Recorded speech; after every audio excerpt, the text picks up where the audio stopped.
Good morning everyone welcome to Abakashi Debjani आमी Debjani good morning तो बोललाम किन्तु এই ক্লিপসটা হচ্ছে সন্ধ্যের দিকে সন্ধ্যে বা রাতের দিকে 8:30টার দিক মনে হতে পারে।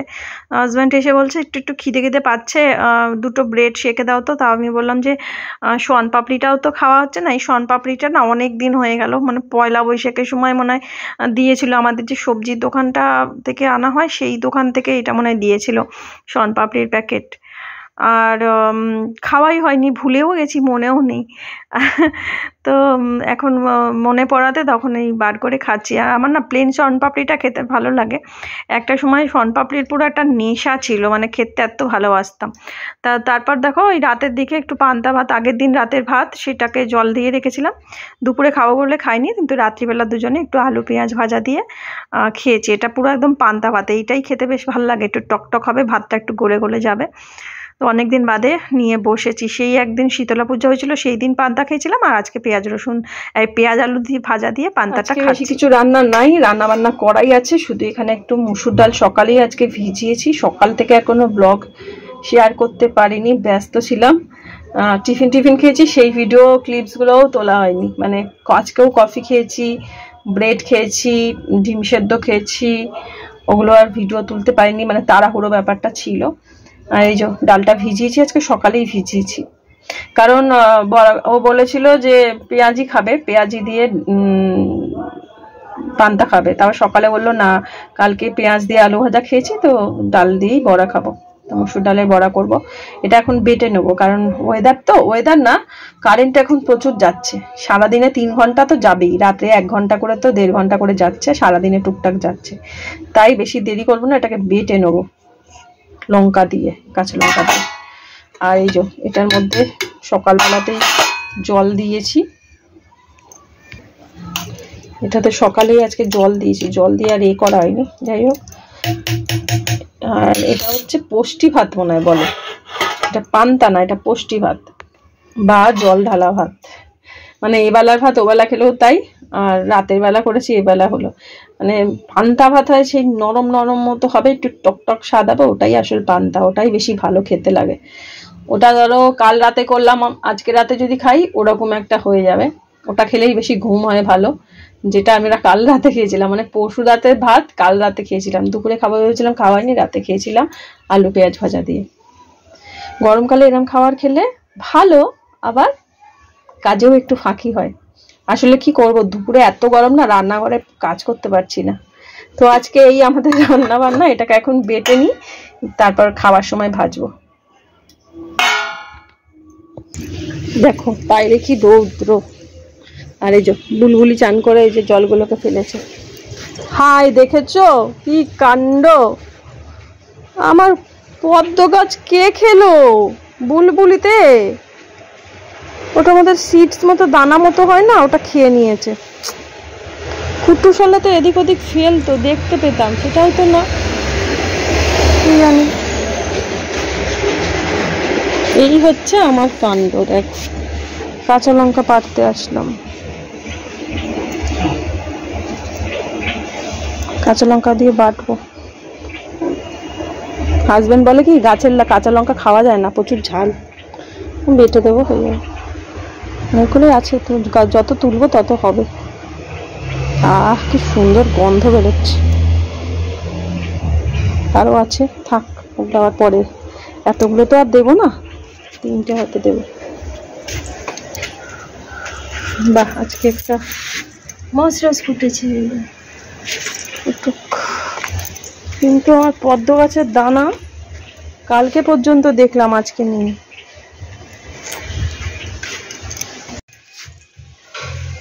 দেখো ফুলগুলো কি সুন্দর ফুটেছে।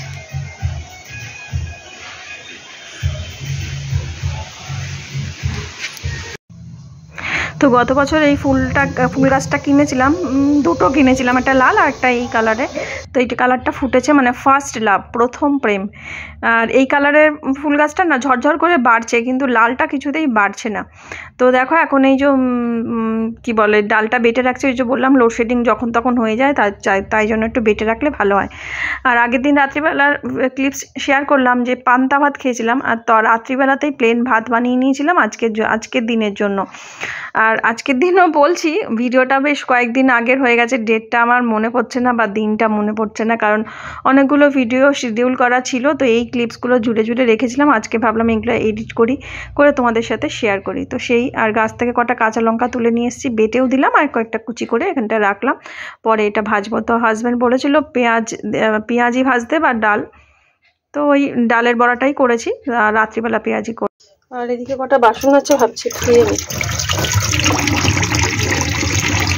তো এই বাসন টাসনগুলো ধুয়ে নিলাম, আর এই বালতির ঢাকাটাও একটু ময়লা হয়েছিল, ওটা ধুয়ে মেজে নিলাম। তো আজকে তো রান্নাবান্না সেভাবে সিন নেই, তাই জন্য আর কি শেয়ার করবো। তো এখন এই ডালের বড়াটা ভেজে নিচ্ছি, অনেকটা বেলার দিকে, 1-1:30 মনে হচ্ছে হবে, এরম হবে হয়তো, মনে নেই। যাই হোক, তো কয়েকটা দিনের আগের তো ভিডিও, সেই জন্য। তো মুসুর ডালটা না একদম মিহি করে বাটা, তো আমার হাজব্যান্ড এরা মিহি করে বাটাটা পছন্দ করে, কিন্তু আমার না আধচাপড়া করে মুসুর ডাল বাটলে সেটা খেতে বেশি ভালো লাগে, সেটা খুব ক্রাঞ্চি হয়, যেটা আমার মা বানাতো, শিলে বাটতো, শিলেই একটু আধচাপড়া করে বাটতো, ওটা খেতে বেশি ভালো হতো, একটু মুচমুচে ক্রাঞ্চি ব্যাপারটা আসতো, এটা একটু সফট ব্যাপারটা আসে, কিন্তু ওইটা আমার ভালো লাগে। বা কয়েকটা কোয়া রসুনও এর মধ্যে বেটে একসাথে করি, সেটাও ভালো লাগে খেতে। তো একদম ক্রাঞ্চি হয়েছিল আর দারুণ লেগেছিল। যা গরম পড়েছে, এরকমই পান্তা ভাত, পুষ্টি ভাত, এইগুলোই খেতে পাওয়া। এটা অবশ্য পুষ্টি ভাত, আগের দিন রাতের ভাত মানে দুপুরে খাচ্ছি পুষ্টি, এটা পান্তা। তো দুপুরবেলার তো শেয়ার করলাম, এটা হচ্ছে রাত্রিবেলা। তো ডাল বাটা কিছুটা ছিল, ওটার মধ্যে একটু পেঁয়াজ কুচিয়ে একটু মাখিয়ে রেখে দিলাম, যখন ভাজবো পেঁয়াজটা তাতে নরম হয়ে যাবে। ও বলেছিল পেঁয়াজি করতে, তো ডাল বাটলে ডালের যে গুঁড়ো মতো সেটাও তো বেসন হয়। আর দেখো এখন কি সুন্দর জলটা বেরিয়ে এসছে, পেঁয়াজটা নরম হয়ে গেছে। আর পেঁয়াজি ভাজলে এরকম বেসনের মধ্যে পেঁয়াজটা দিয়ে না একটু বা লবণ দিয়ে একটু পেঁয়াজটা রেখে দিলে মানে পেঁয়াজটা বেশ নরম হয়, আর তারপরে ওর মধ্যে বেসন দিলে বা মেখে একটু রেখে দিলে ভালো হয় ভাজাটা, পেঁয়াজটা সফট হয় আর খেতেও বেশ ভালো লাগে। তো এটাই হচ্ছিল বেস্ট, মানে বেস্ট বলতে তিনটেই ভালো লাগছিলো। আগের দিন রাত্রিবেলা আলু পেঁয়াজ ভাজা, দুপুরে বড়া, আর এখন ডালের বড়া পেঁয়াজ দিয়ে, ওটা অসাধারণ। তিনবার পান্তা, তো তিনবারই 3 রকমভাবে মেনু করে খেয়েছিলাম। তো এইটার সাথে আজকের আর একটা ক্লিপসও তোমাদের সাথে শেয়ার করে দেব, সেটা হচ্ছে শনিবারের ভিডিও, সেটাকে একসাথে করে ভাবছি এরপরে থেকে শুরু করব, যেদিনকে যেভাবে ভিডিও বানাবো।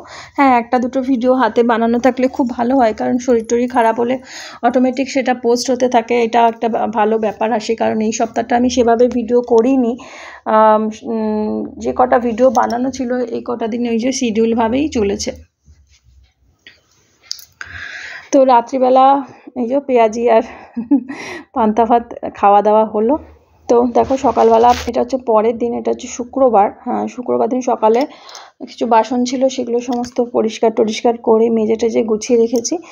আর আগের দিন তো পান্তা পর্ব চলেছে, আজকে তো রান্নাবান্না করতে কিছুটা হবে। তো দেখো এখন এই একটা তরমুজ আনা ছিল, এটা ফ্রিজের মধ্যে বেশ কয়েকদিন ধরে রাখা ছিল, এটা খাওয়া হয়নি। ঘরে এখনও জানো তো আরও একটা গোটা তরমুজ আছে। তো এই তরমুজটাকে হাফ কাটবো, কারণ মানে এটার জন্য না ফ্রিজে আরও অন্যান্য জিনিসও রাখতে পারছি না। হাফটা আজকে খেয়ে নেবো, আর বাকিটা একসাথে কেটে রাখলে আবার একটা অনেকটা বাসনের জায়গায় চলে যাবে। তো ভাবলাম হাফটা কেটে একটা প্লাস্টিক দিয়ে বেঁধে রাখবো, আর বাকিটা আবার আরেকদিন খাবো বা আগামীকাল খাবো, এইভাবে মানে এটাকে কেটে রাখছি। আর তরমুজ খেতে তো ভালো লাগে, আর এই প্রচণ্ড গরমে তরমুজটা সত্যিই অসাধারণ লাগে খেতে। আর ছোটোবেলায় না মানে তরমুজের খোসার গায়ে যে লাল লাল মতো রয়েছে, সেগুলোও কতটাক্ষণ মানে ধরে আমরা 2 বোনে খেতাম, সেগুলোও না ভাবি মানে এতটুকু যেন লাল অংশ ফেলা না যায়। কিন্তু আগে বলো তো কত বড় বড় তরমুজ পাওয়া যেত, সেগুলো মানে সেটা খেয়েই মানে পেট ভরে থাকতো, মানে এইরকম। আমার বোনও খুব তরমুজ খেতে ভালোবাসে, ছোটোবেলায় তো প্রচুর পরিমাণে তরমুজ খেতে খুব ভালোবাসতো। আসলে ছোটোবেলায় তো তখন মানে এখন যতটা পরিমাণে খেতে পারবো, ছোটোবেলায় অতটা আবার পারতামও না, এটাই একটা ব্যাপার। আর এরকম পিস হাতে নিয়ে আর সেটা ঘুরে ঘুরে খেতে বেশ ভালো লাগে। তো এই অংশটা ফ্রিজে রাখবো, আর এটা এখন খেয়ে দিয়ে নেব। তো আর এটা হচ্ছে আমাদের কাঠবেড়ালির জন্য, যেহেতু ওটা পড়েও গেছে, তো ভাবলাম ওটাই ওকে দিয়ে দেবো। তো কাঠবেড়ালিকেও দিই, ওরা খায়। আর এখন ঘরটা মুছে নিলাম। ঘরটা বলতে ওই যে তরমুজটা কেটেছি রসটা পড়ে গেছে তো সেই জন্য। আর এদিকে বসালাম ডাল, আজকে বানাবো টক ডাল, আম ডাল বানাবো। আর এই গরমে না ওই আম ডাল পান্তা এইসবই খেতে ভালো লাগছে, তো আম ডাল বানাবো, এদিকে বসালাম। আর এখন এই যে চাল নিচ্ছি, আর কুটুসের জন্য প্রেশার কুকারে পরে বসিয়ে দেবো ভাত, আর সেই জন্য আর ওর একসাথে আর নিলাম না চাল, এখানে আমাদের জন্য মতোই নিলাম। ওই কৌটোটার মধ্যে না 250 মতো চাল ধরে, আর ওই কৌটোটা অনেকদিন আগে তোমাদের শেয়ার করেছিলাম, মানে আমার যত বছর বিয়ে হয়েছে তত বছরেরই ওই কৌটোটা। আমাদের যে বাড়িতে যে দিদি কাজ করতো, মানে আমি বিয়ের পরে যে দিদিকে প্রথম আমাদের বাড়িতে দেখেছি, তো ওই দিদি প্রায় 8 বছর কাজ করেছে, মানে আমার বিয়ের পরেও অনেকগুলো বছর কাজ করেছিল। তো ওই দিদি আমাকে ওটা এনে দিয়েছিল বাড়ি থেকে। ওটার সাথে না আরও একটা এনে দিয়েছিল, সেটা মানে নষ্ট হয়ে গেছে। নষ্ট মানে জল লেগে লেগে, মানে বাইরে কোথায় রেখেছিলাম ওইভাবে, বা নুন টুন লেগে নষ্ট হয়েছে। তো হলুদের জারটার মধ্যে হলুদের প্যাকেটটা ঢেলে নিচ্ছি। তো ভাবছিলাম আর একটা প্যাকেট হলুদের আছে, ওটা এর মধ্যে ঢেলে নিলে ভর্তি হয়ে যেত। ভাবলাম না, ভর্তি রাখলে না আমার হাতে হলুদটা তখন বেশি ওঠে, আমার হাজব্যান্ড বলবে হলুদ হলুদ গন্ধ লাগছে তরকারিতে, এরকম হয়। তা ভাবলাম না, এর মধ্যেই থাকুক। ওইটা আবার এই হলে তারপর আবার ঢালবো। তো করলা ভাজলাম আজকে। আমার করলা ভাজাটা পুরো আমার মায়ের মতো হচ্ছে, করকরে ভাজা। আমার হাজব্যান্ডটাকে এরকমই করকরে ভাজা মানে করলা খেতে ভালোবাসতো। আচ্ছা, মুক্তা আমাকে বলেছিল পোচ শেয়ার করতে, তো আমি এইভাবেও পোচ করি, এইভাবে উল্টে দিই, এটা আমার হাজব্যান্ড খেতে খুব ভালোবাসে। আর আরেকভাবে পোচ করি, সেটাও তোমাদের সাথে শেয়ার করছি, দাঁড়াও। আজকে টক ডাল, আলু সেদ্ধ, মানে আলু চোখা, আর হচ্ছে ডিমের পোচ, এই আমাদের দুপুরের মেনু ছিল। আর আমি খেয়েছি, দাঁড়াও, এইটা হচ্ছে আমার গড়িয়ার পিসির কাছ থেকে শেখা। পিসি এরমভাবে আমাকে বানিয়ে দিত, মানে আমাদের বানিয়ে দিত বাচ্চাগুলোকে। আর এটা ঠিক সে পটল ভাজা বলবো না, মোমো বা পিঠের মতো হয়। এইটা আগে আমি এইটা খুব বানাতাম, আর আমাদের বাড়িতে যারাই আসতো, যাদেরকে এই পোচ এরম বানিয়ে দিতাম, তারা খুব খুশি হতো এই পোচটা খেতে। বলতো কি সুন্দর, মানে কুসুমটা ঠিকঠাক মতো হয়, অতিরিক্ত গলেও যায় না কিছু না, আর মানে বেশ ঠিকঠাক মতো হয়, বেরিয়েও যায় না। কি করে এটা বানাই, তো কয়েকজন শিখে গেছিলো আমার কাছ থেকে এইভাবে। আর এইভাবে আমি খাই, একটু গোলমরিচ গুঁড়ো খাওয়ার সময় একটু পাতে নিয়ে নেবো। আর একটা পোচ যেটা আমি পিসির কাছ থেকে ওটা পারিনি, মানে পিসি মনে হয় ওটা 2টো ডিম দিয়ে করে দিত, কারণ এরকমই একটা ডিমের যেরকম অমলেট হয়, প্লেন অমলেট বলছি, সেরকম করে তার মাঝখানে ডিমের এরকম একটা কুসুম থাকতো, সেটাকে না 3 কোনা প্যাটিসের মতো করে দিত, কুসুমটা বেরোতোও না। আর যেরমভাবে ডিমের পেঁয়াজ চচ্চড়ির মতো করি ওই টাইপেরই আবার ওইটা দিয়ে করে দিত, মানে পোচটা ওর মধ্যে থাকতো, আর পেঁয়াজগুলো থাকতো, দারুণ খেতে হতো। রাত্রিবেলা করে এই একটা কাজ, প্রতিদিন রাতে অবশ্যই এই কাজটা থাকতো, মানে এই হাজব্যান্ড অসুস্থ হওয়ার পর থেকে প্রতিদিন রাতে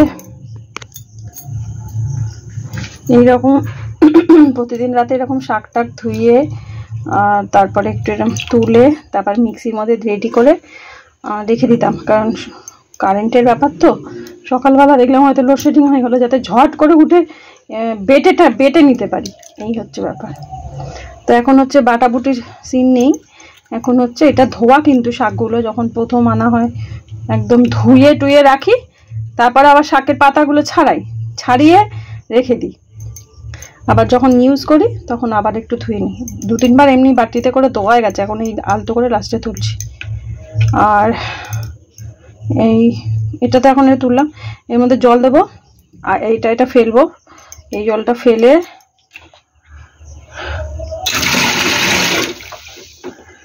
এটার মধ্যে এখন শাকগুলোকে তুলবো, তারপরে এর মধ্যে একটু ফুটন্ত জলে পাতাগুলো দিয়ে রেখে দেবো, ব্যাস এটাই হচ্ছে কাজ।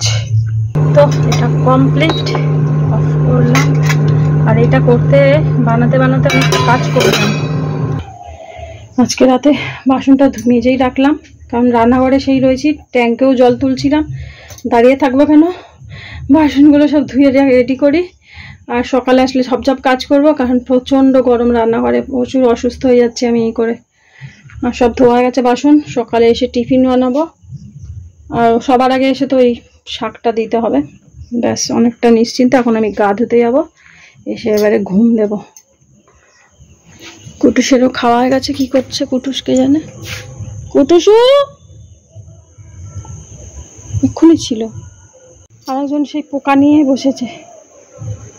জল তুলেছি, যেখানে পদ্মের জন্য মাটি খুঁড়েছিলাম ওইটার মধ্যে সবজির খোসা টোসা ফেলি, সেটার মধ্যে জল পড়ে, আর কত রকম পোকা বেরোয়, ওই একটা মুখে নিয়ে এসে এখন খেলে বেড়াচ্ছে, এইসব করবে সারা রাত ধরে।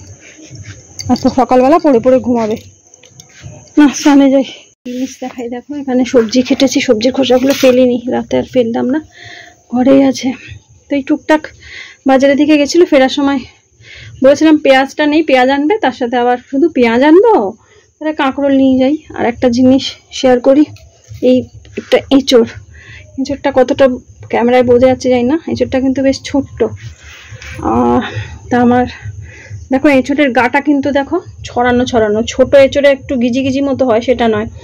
তা আমার হাজব্যান্ডকে বলছি আমাদের গাছে যদি দুটো এঁচোড় হতো, মানে একটা এঁচোড় হতো আর একটা কাঁঠাল হতো, যেটা কাঁঠাল হতো সেটা ঠিক এরম সাইজের হতো, আর এঁচোড়টা হলে আর একটু নাহলে বড় হলে ভালো হতো, কারণ দুজনেই কাঁঠাল অতটা প্রিয় না, খাই 1 পিস 2 পিস এরকম। তা আমার হাজব্যান্ড বলছে এরকম একটা ছোট কাঁঠাল হলে দুজনে ঠিক আছে খেয়ে নেবো, 8টা 10টা হয়তো কোয়া হবে, আর এঁচোড় হলে একটু বড় দরকার। তো জীবনে বলা যায় প্রথম আমাদের এত ছোট একটা এঁচোড় আসলো ঘরে। যা বিশাল বিশাল আগে এঁচোড় আসতো, বলে বলে এখন অনেকটা ছোট এঁচোড় আনা হয়, অনেক সময় হাফ এঁচোড় খুব কম দেয় দোকানে। বিশাল, মানে লাউ তাই, লাউ যা আনতো আমার মা একবার দেখে ভাবছে আরে এ তো প্রায় 8-10 জনের মতো হবে, এরকম বড় একটা মানে লাউ। এখন আর ওগুলো আনে না, ছোটই আনে। তাই এঁচোড়টা দেখে বেশ পছন্দ হয়েছে, হয়ে যাবে কালকে দুজনের। ছোট এঁচোড়ই ভালো। তা আমি বলছি যে এই এঁচোড়গুলো এখন চাষ করে, গাছের ডাল কেটে কলম করে চাষ করে, অনেক সময় বড় টবের মধ্যে, আবার মাটিতেও করে, সেইরকম টাইপেরই হবে, কারণ এত ছোটর মধ্যে জানি না রান্না করলে কতটা কি পাবো। কালকে রান্না হবে, কাল তো শনিবার, এঁচোড় রান্না হবে। বাসন কোসন ধুয়ে রাখলাম, এঁচোড়টা কাটতে হবে, ওই হাতের মধ্যে প্লাস্টিক দিয়ে তারপর কাটি। ভাল লাগছে এরকম পুচকি জিনিস, আমার দেখতে বেশ সুন্দর লাগে। বাসন কোসন দেখে আমার খুব খুশি হয়েছি, এটা দেখে। পাকা এঁচোড় হলেও, মানে কাঁঠাল হলেও ভালো হতো এরকম ছোট।